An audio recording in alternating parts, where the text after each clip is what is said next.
भगत सिंह की कहानी एक ऐसा नाम जो मौत से भी नहीं डरा।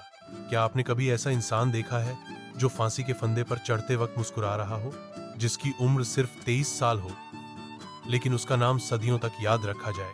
ये कहानी है भगत सिंह की, एक ऐसे क्रांतिकारी की जिसने अपने खून में सिर्फ आजादी ही बहती देखी थी। भगत सिंह का जन्म 28 सितंबर 1907 को पंजाब के एक छोटे से गांव बंगा में हुआ। जब पैदा हुआ तो उसके पिता और चाचा जेल में थे।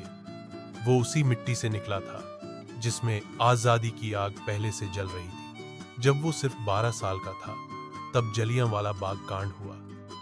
हजारों लोग मारे गए और नन्हा भगत सिंह उस बाग में गया, मिट्टी उठाई और बोला, मैं उस दिन तक चैन से नहीं बैठूंगा जब तक इस मिट्टी से अंग्रेजों का नाम मिटा ना दूं। वो बड़ा हुआ पर उसका गुस्सा नहीं गया। उसने किताबें पढ़ी, भगवती चरण वोहरा, कार्ल मार्क्स, लेनिन। उसके हाथ में बंदूक तो थी लेकिन दिमाग में विचार भी थे। वो कहता था, क्रांति का मतलब खून बहाना नहीं, सोच को बदलना है। 1928 में साइमन कमीशन का विरोध हुआ। लाला लाजपत राय पर लाठियां बरसाई गई। कुछ ही दिनों में उनकी मौत हो गई। भगत सिंह ने वही रात कसम खाई, अब बात सिर्फ भाषणों की नहीं, जवाब की होगी। उसने अंग्रेज अफसर सैंडर्स को गोली मारी, लेकिन आम जनता को एक खरोंच तक नहीं आने दी। उसकी हर क्रांति में समझदारी थी।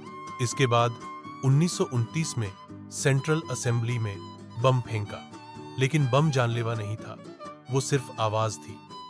वो सिस्टम को जगा रहा था। इंकलाब जिंदाबाद। उसने वहीं खड़े होकर नारा लगाया और खुद को गिरफ्तार करवा दिया।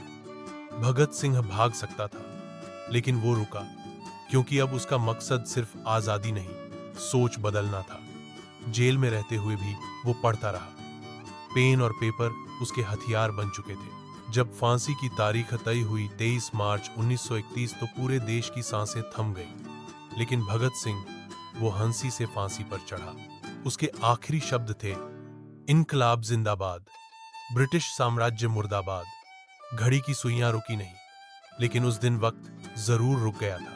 एक 23 साल का लड़का अमर हो गया था। आज भी भगत सिंह जिंदा है, हर उस इंसान में जो अन्याय के खिलाफ बोलता है, हर उस दिल में जो सच और आजादी के लिए धड़कता है।